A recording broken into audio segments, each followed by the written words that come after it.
부동산의 스토리를 다하다. 재밌는 부동산 7번째 이야기. 우리나라 부동산 세금의 종류 6부. 네, 이번 6부에서는 양도소득세 사례에 대해서 살펴볼 건데요. 먼저 양도 차익을 한번 알아보면, 자, A씨가 B씨에게 땡땡 아파트를 1억 원을 양도를 합니다. 여기서 양도 차익은 얼마일까요? 라고 이제 보기 박스를 줬는데요. 먼저 취득한 가액은 7천만 원이고요. 각종 비용이 들어가 있고, 그리고 판 금액, 이 양도 가액이 1억 원이 나와 있습니다. 자, 여기서 이 경비로 모두 처리가 될까요? 자본적 지출액과 양도 직접 비용, 이 두 가지는 가능한데 수익적 지출액은 이 경비에 포함이 되지 않습니다. 자본적 지출액이 뭐죠? 네, 부동산의 그 가치가 상승할 때 바로 자본적 지출액으로 이제 경비로 인정이 되고요. 수익적 지출액은 이제 원상복구 시 만약에 파손됐다, 유리가 파손됐다든지 뭐 보일러가 고장이 났다, 그래서 새로 갈았을 경우 이런 비용들은 수익적 지출액입니다. 그래서 이 수익적 지출액은 경비에 포함이 되지 않습니다. 경비로 인정이 되지 않는데요. 그래서 이 경비 처리로 되는 거는 양도 직접 비용과 자본적 지출액, 그리고 실제 취득가액, 이 세 가지가 되겠습니다. 그래서 양도가액 1억 원에서 이와 같은 경비를 빼주면 얼마가 되죠? 네, 2,500만 원의 양도 차익이 계산되어집니다. 자, 두 번째 사례를 살펴보겠습니다. 이 두 번째는 양도소득세 계산인데, 들어가기 전에 먼저 이 사례 문제 같은 경우 양도소득세는 상당히 다양하게 이 부동산 관련된 물건을 보유하시는 분들이 정말 많이 있습니다. 그래서 이 문제가 딱 정해져 있는 건 아니고요. 제가 사례로 드는 거기 때문에 여기에서 어떤 걸 체킹해야 되는지만 참고로 보시는 게 무엇보다도 좋을 것 같습니다. 여기서 2019년 1월 1일에 11일에 A씨가 B씨에게 땡땡 아파트를 10억 원에 양도를 합니다. 그러면 양도소득세는 얼마인지 물어봤는데, 자, A씨가 2014년 1월 11일에 취득을 했고요. 비용은 500만 원, 1주택자이지만 2년 거주를 안 했대요. 그리고 보유는 5년 동안 보유한 상황입니다. 여기서 물건의 종류는 주택이고요. 주택 수는 1세대 1주택자입니다. 그리고 지금 A씨는 거주를 하지 않았었고요. 명의는 단독. 그리고 양도는 10억 원에 양도를 했고요. 취득 당시에는 9억 원으로 취득을 했습니다. 비용은 500만 원이고요. 그런데 여기 관건이 바로 이제 기본 공제는 되겠지만 장기 보유 특별 공제가 되느냐가 관건인데요. 2014년 1월 10일에 취득했죠. 자, 2017년 파리 대책 이전에 취득을 하셨기 때문에 이분은 거주 요건이 상관이 없는 겁니다. 그래서 보유 요건만 따져서 계산을 하게 되겠는데요. 자, 그러면 거주 요건은 충족시킬 필요가 없고, 예, 이 공제가 그러면 1세대 1주택자는 8%씩 배수가 되니까 40%의 장기보유 특별 공제가 가능하게 됩니다. 자, 그러고 또 중요한 게 있습니다. 이 고가 주택의 경우 양도 차익은 좀 계산 방식이 좀 추가로 더 가해지는데요. 먼저 앞서 저희가 설명드렸던 이 양도 차익에서 끝나는 게 아니라 이 고가 주택의 경우 이제 9억 원, 9억 원이 초과하는 금액에 있어서는 과세를 하기 때문에 1세대 1주택자여도 9억 원이 초과하니까 이 초과하는 부분을 양도가액에서 빼주고 그리고 양도가액에서 또 나눠줍니다. 자, 다주택자의 경우에는 6억 원 초과 부분이죠. 아무래도 3억이 더 차이가 나기 때문에 아무리 세율을 곱해준다고 해도 세금이 많이 나오겠죠. 그래서 여기 10억에서 양도가액 10억에서 필요경비를 빼주면 9,500만 원의 양도 차익이 나오죠. 그리고 그걸로 끝이 아니라 자, 9,500만 원 이거 됐고 여기서 이제 9억 초과 부분 빠지게 되면 1억이죠. 1억에서 이제 양도가액을 또 10억을 나누게 되면 950만 원이 바로 고가 주택의 경우에 양도 차익이 나옵니다. 그리고 나서 기본공제와 장기보유 특별공제는 5년 보유해서 40%였고 이 40%가 여기 곱해지게 되면 380만 원입니다. 950만 원에 40%니까. 그리고 나서 세율 구간도 제일 낮은 걸로 측정이 되죠. 6%를 곱해주게 됩니다. 그러면 네, 총 내야 되는 세금은 여기서 네, 19만 2천 원. 지방세는 19,200원이 되겠습니다.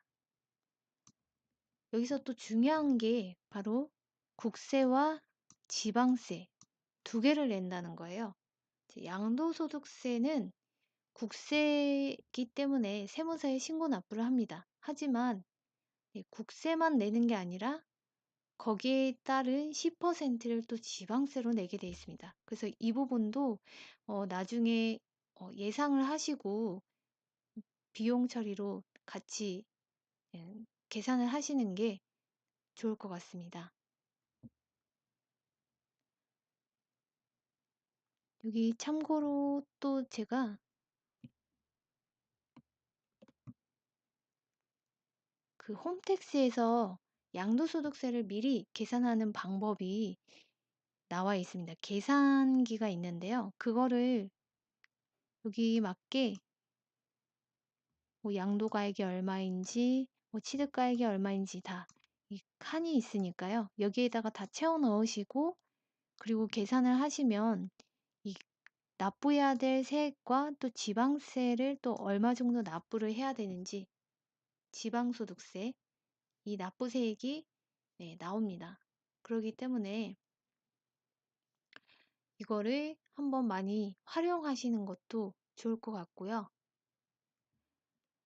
아무래도 세금이 이 조정 대상 지역이냐에 따라서 또 다주택자이냐에 따라서 내가 포함이 안 될 거라고 생각했는데 결국 뭐 포함이 돼서 세금이 중과된다든지 이런 변수가 많습니다. 그래서 아무래도 이제 3분 이상의 전문가와 상담을 좀 필요시 하시고 그리고 126번도 많이 활용하셔서 수시로 전화로 물어보셔도 좋을 것 같습니다.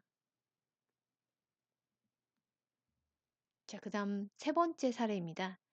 이번 세 번째 사례에서는 확정 신고를 좀 얘기를 할 건데요. 확정 신고가 얼마나 중요한지 한번 제가 사례로 살펴보도록 하겠습니다. 자, 이 A씨가 2017년도에 이 8월 달에 이제 양도를 했습니다. 양도 차익은 3천만 원이라서 계산을 해봤더니 자, 구간이 3천만 원 양도 차익이면 이 구간이죠. 그래서 15% 곱하고 누진공제 108만 원을 빼줘서 342만 원이 나왔습니다. 거기에 기본공제를 해줬더니 92만 원이 나왔죠. 자, 여기서 이 사례는 계략적인 계산입니다. 그리고 그해, 중요한 건 그해 11월에 나아파트를 또 양도를 하게 됩니다. 그리고 양도 차익이 똑같이 나오게 된 거예요. 3천만 원이라서 이 기본공제는 이제 한번 받았으니까 이 기본공제를 해주기 전인 342만 원 이거를 이제 양도 내야 되는 세금으로 계산을 해서 모두 납부를 합니다. 그리고 이 A씨는 홀가분한 마음으로 여행을 떠나게 됩니다.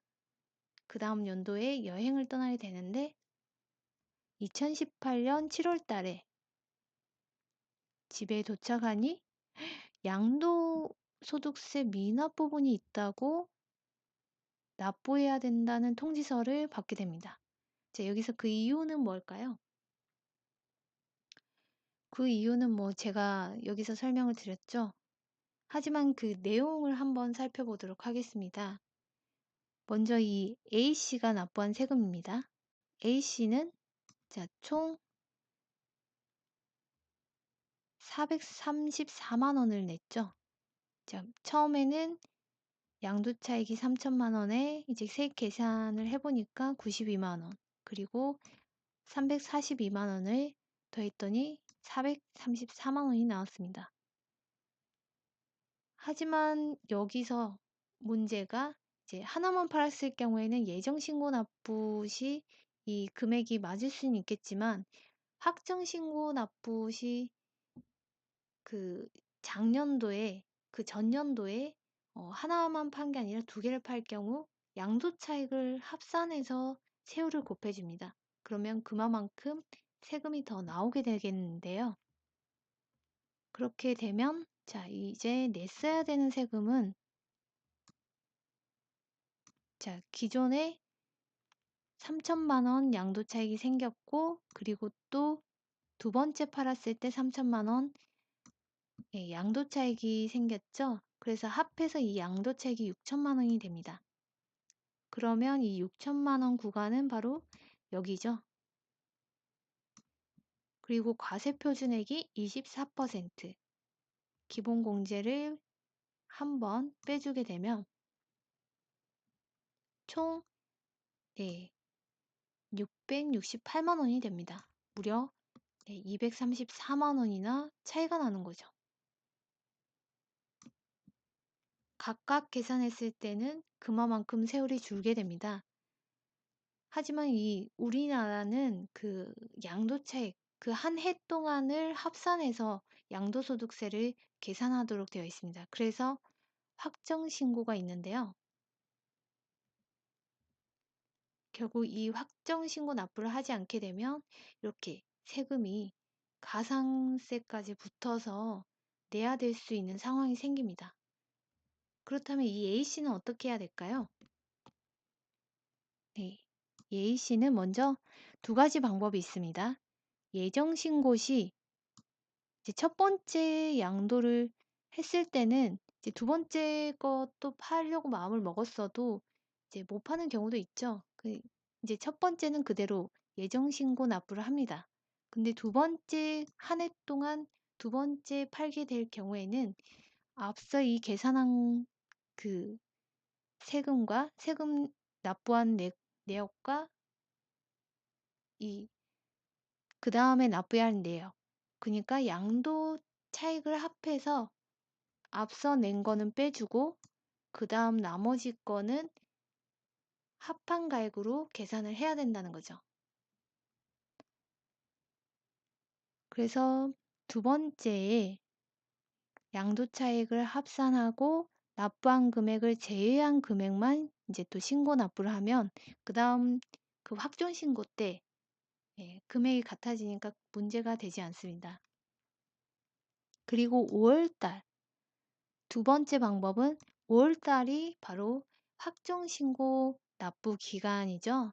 그래서 확정신고 기간에 그 추가로 내야 되는 세금을 내는 게 아무래도 나중에 가산세라든지 이런 추가 금액이 따로 내지 않아도 되는 세금 과세가 되지 않을 수 있으니까 이 부분도 참고로 보시고요. 그리고 가산세 감면제도, 그리고 신고 불성 시 가산, 이 두 가지가 있는데요. 좀 서로 관계가 좀 다르죠. 만약에 신고를 하지 않았다. 그럴 경우에는 무신고, 과소신고, 납부 불성실, 가산세 이렇게 나눠집니다. 신고를 아예 안 했을 경우에는 20%고 적게 신고를 했다. 그래도 10%입니다. 이제 부정하게 일부 알고도 안 했다. 그럴 경우에는 이제 40%나 가산세가 붙고요. 그리고 납부를 하지 않은 경우, 신고는 했을지라도 납부를 하지 않았을 경우 0.03%의 일일 계산이 됩니다. 그렇기 때문에 제때제때 신고 납부하는 것을 아는 것도 아무래도 이 세금을 내지 않아도 되는 추가 세금을 안 내도 된다는 거죠.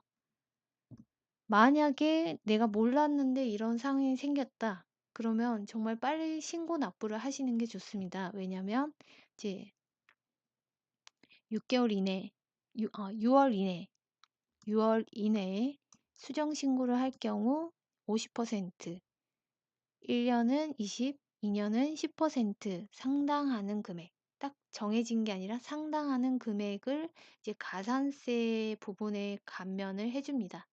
내야 되는 세금의 감면이 아니라 가산세를 내야 되는 가산세 부분에 감면을 해줍니다. 그렇기 때문에 이 부분도 알고 계시는 게 좋을 것 같습니다.